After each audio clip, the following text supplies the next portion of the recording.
The homelessness problem isn't going anywhere in San Francisco, but the so-called tent Tuesday, cities San Francisco Mayor Ed Lee announced the opening of this new facility, which will have... Being homeless in San Francisco means it's a daily challenge to get your basic needs behind the fog reveals the diversity and housing and support. humanity of That again kicks off July 1st, and that is something else they think will help On today's Short Call, we are things. kicking off a week-long series on San Francisco's homeless crisis. And today...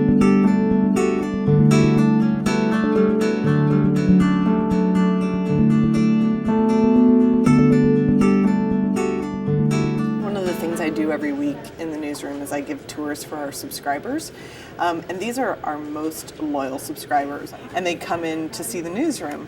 And we were in a tour, and we're pretty much where we are right now, and the windows were open, and there's a gentleman who's a street person. I don't think he's homeless, but he's been a fixture here for a long time. He uses a bullhorn and very angrily yells about Jesus.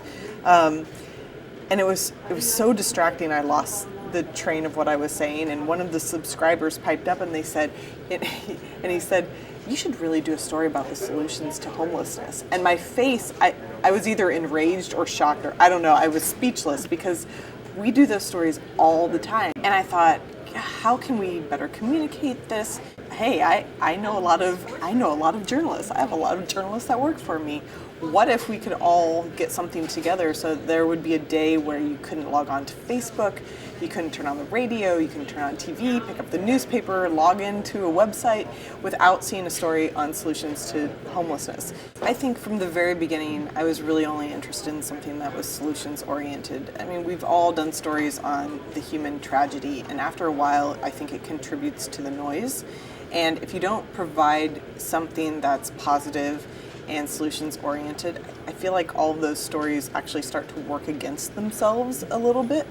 When Audrey proposed the idea, for us it was, we're used to collaborating, and we like that model, and we do journalism in the public interest. So we said, yeah, we'd love to do that.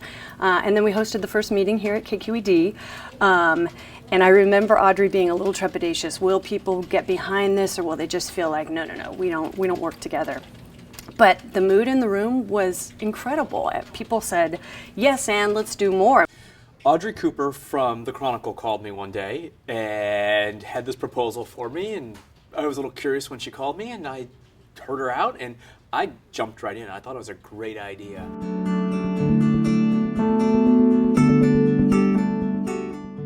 I'm writing a story on supportive housing. What are the best practices and the best thinkings, so to speak, of how to scale up supportive housing and how to fund it and what kind of time period you should do it in. And my colleague Heather Knight, who takes point on homelessness in City Hall, she's done a lot of terrific reporting on the subject, so she was really well grounded to do a story on how to improve the shelters. My friend Erin Alday, who's our health reporter, is doing a story on looking at mental illness and homelessness. What scale is it? What's the depth of the problem? How do you fix it? One of the foundational points of this was you do what is right for your organization. Back live now at San Francisco City Hall. The Chronicle is different than SF Gate, it's different than Chron 4, right? And different than Mother Jones or TechCrunch or the New York Times, anybody that was involved. All great organizations.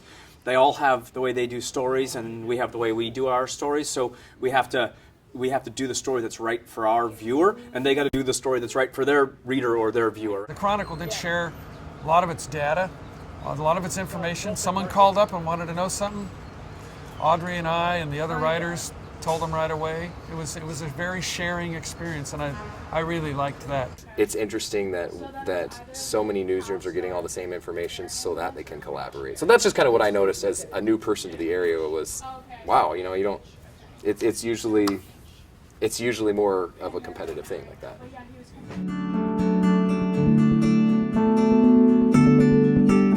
There's a big relationship between the news media and political action, and it kind of goes back and forth. A political actor may make certain proposals that prompts certain news stories prompt certain proposals from politicians. So it's a very tightly woven back and forth, and so the emphasis on solutions and the emphasis on trying to be sophisticated and factual is really important. So many of the articles that came out of the coverage were really about the structural causes of homelessness. There was so much analysis of the history, of the roots of it. It wasn't just about homeless people. I think that the stories of individual homeless people are vital. They sort of add that sort of very experiential sadness to that story. But I was so encouraged by that critical look. I mean, there's so many things that I'm hoping for.